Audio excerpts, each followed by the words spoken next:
చూస్తున్నామంటే మన భక్తులు ఎన్నుకోవడంలో సరే ఇంకా మాట్లాడకూడదు, మనం వినకూడదు, మనం బంధవుతాయి. ఇప్పటిదాకా ఒక లెక్క, ఇక్కడి నుంచి ఇంకో లెక్క. సింహం వేటాడుతుంది, సింహం వేటాడుతుంది, సింహం వేటాడుతుంది.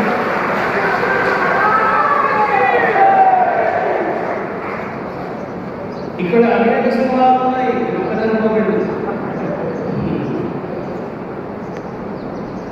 ఈయన పేరే సింగమాయి, ఇది తీసుకున్న సింగమాయి. చూడండి, ఉండా మల్లయ్య గారు ఆయన సింహం ఎట్లా మాట్లాడాడు, అంత సింహాలే. ఈ రకంగా సచరిత్ర గ్రంథాన్ని అపహాస్యం చేస్తున్నారంటే నిజంగా ఎంత మహాపాపం. అనేక గ్రంథాలు ప్రక్షిప్తాలతో అసత్య కథనాలతో ప్రచురితమైనవి. నేను చెబుతున్నాను, ఒక్క కల్పిత కథనం కూడా లేకుండా, ఒక్క ప్రక్షిప్తం లేకుండా ఈనాడు దేదీప్యమానంగా వెలుగుతున్నటువంటి మహాగ్రంథం ఏదైనా ఉండాలంటే అది కేవలం షిరిడీ సాయి సచ్చరిత్ర. సచ్చిదానంద సద్గురు సాయినాథ్ మహారాజ్ కి జై. ప్రధానంగా ఈరోజు మనం మాట్లాడుకున్నటువంటి అంశం శ్రీ సాయి బాబా మతం గురించి, ధర్మం గురించి, వీటన్నిటి గురించి మాట్లాడుతున్నారు.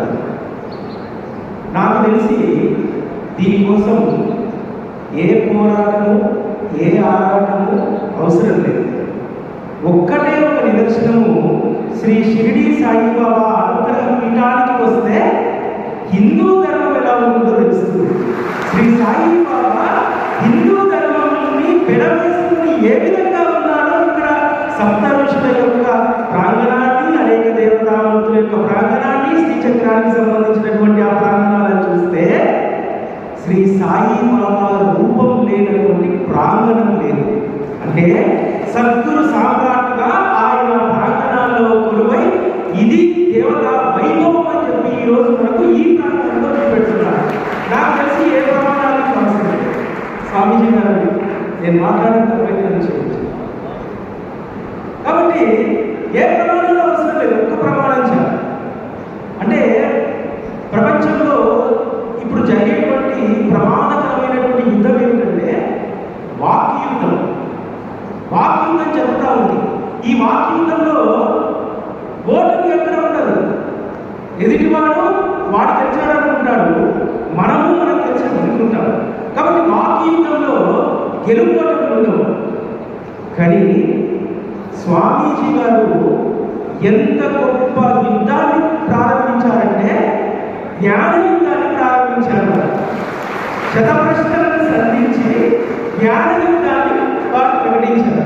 కాబట్టి ఈ సాయిబాబా వ్యతిరేకమైనటువంటి ఈ పరిస్థితుల్లో, ఈ యుద్ధంలో ఖచ్చితంగా సమర్థ సద్గురు సాయినాథ్ మహారాజ్ కి జై. బాబా గారి పైన శ్రీ రమణానంద మహర్షి గారు అనేక పుస్తకాలు, గ్రంథాలు రచించారు. అయితే ఈ శతప్రశ్న సరసంధానం అనే ఈ ప్రశ్నల పుస్తక ఆవిష్కరణ సందర్భంగా మేము మొట్టమొదటిసారిగా నేరుగా గురువారికి కలవడం జరిగింది. సాయి టీవీ చాలామంది సాయిబాబాను పరిచయం. సాయి టీవీలో నేను కూడా బాధ్యతలు చూస్తూ ఉంటాను. నా పేరు సాయిబాబాని, ముందుగా మీ అందరికీ నమస్కారం.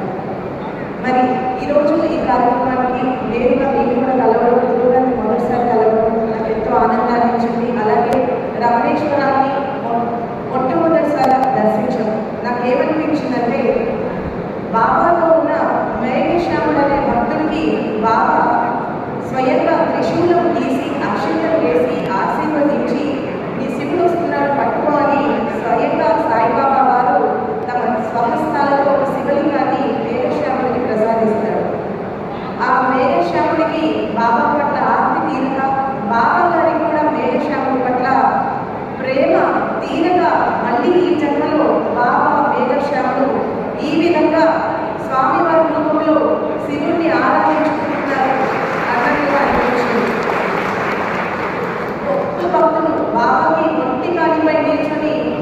వచ్చేవారు.